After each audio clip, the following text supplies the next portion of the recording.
Today we're going to be replacing the rear brake pads and rotor on this Gen 1 Porsche Cayenne S.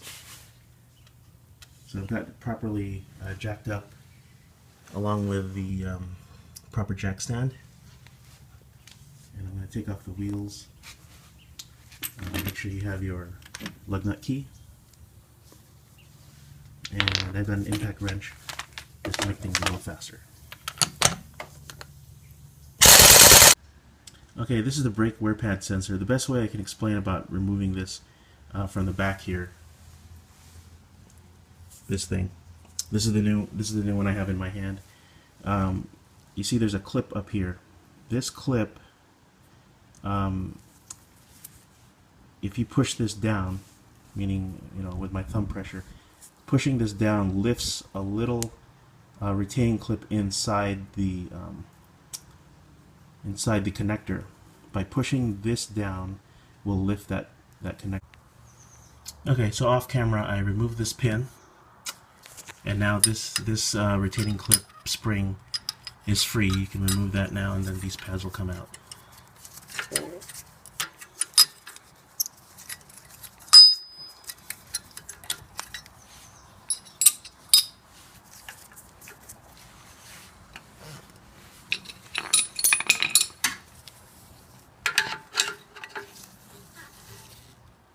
Gonna lever these out, put a little leverage on them.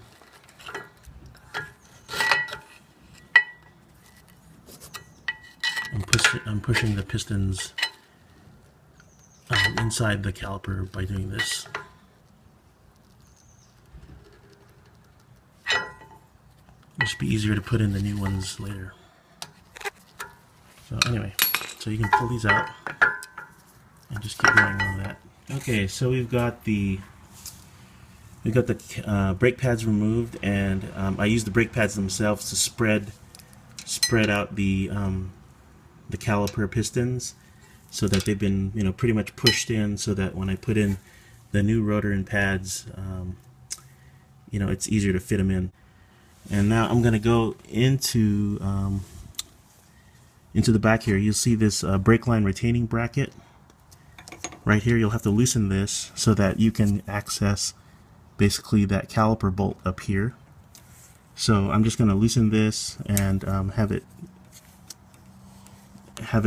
give me a little room to reach this caliper bolt when I use a socket. Okay, so I've removed the brake line bracket bolt, and I'm not removing the bracket itself. I'm just using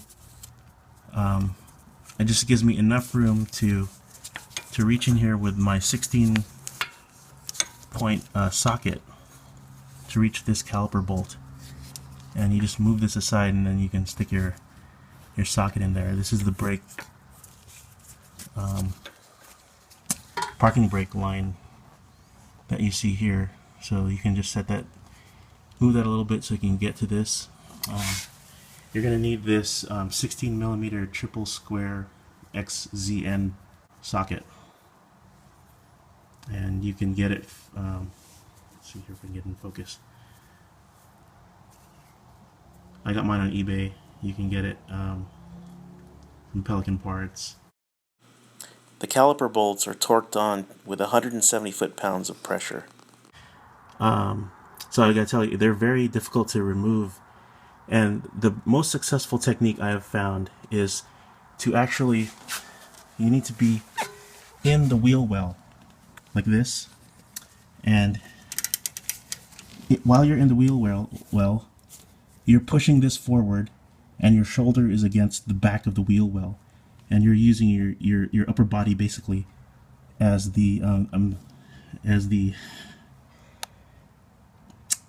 your base, as your support to hold you while you're pushing this forward with both your arms.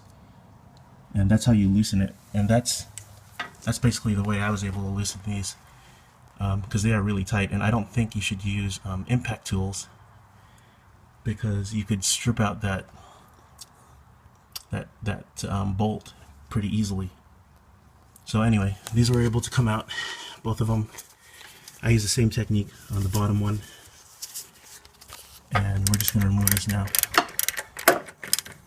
just take out this caliper. Okay, so you've got the caliper loosened, and now you're going to need a hex bit, a T50 Torx.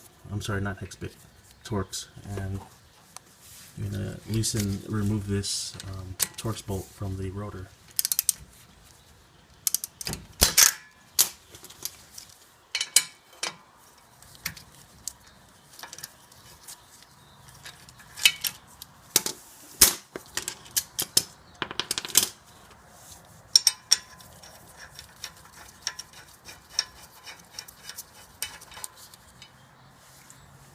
Take that out. So once you've removed the Torx retaining bolt for this rotor, we'll remove this in a little bit. But what I got to remove that is called a Lyle 5mm triple square bit, and it basically looks like this here. Fits in there, and I think you can just unscrew it. But this rotor is ready to take off, so we're going to just pull this off here. Oh, I'll have to do it off the camera, it's kind of heavy. Okay, so we've got the rotor off, and this is a perfect time to inspect the parking brake shoes. In my case, I am not going to replace them during this service interval. They look pretty good to me. I will do a cleanup of this and put some anti-seize around the areas, especially the areas where I see it's rusting, so that the next time it's easy to take off and not a problem. And then I'll remove this screw here from the old rotor and put it onto the new one. Okay, so I've got here the new rotor, and I'm just doing a comparison to the old rotor. This is a 330mm rotor for the rears on the Cayenne S, and I think they're all the same for all models, so we're going to go ahead and put this back on. So we've mounted the rotor and put back the caliper bolts, which have been torqued to 170 foot-pounds, as well as put back the brake line bracket. And that pretty much completes the job. Thanks very much for watching.